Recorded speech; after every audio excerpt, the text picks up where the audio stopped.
নমস্কার বন্ধুরা, কেমন আছেন আপনারা সবাই? আশা করি ভালোই আছেন।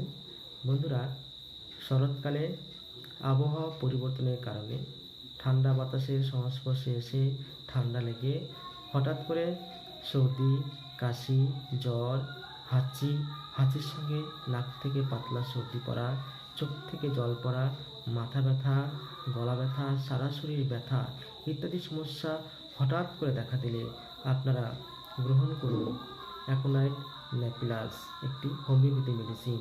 এই অ্যাকোনাইট ন্যাপিলাস আপনারা 30 পোটেন্সিতে 2 ফোঁটা করে সরাসরি জিভে আপনারা দিনে 3 থেকে 4 বার গ্রহণ করুন।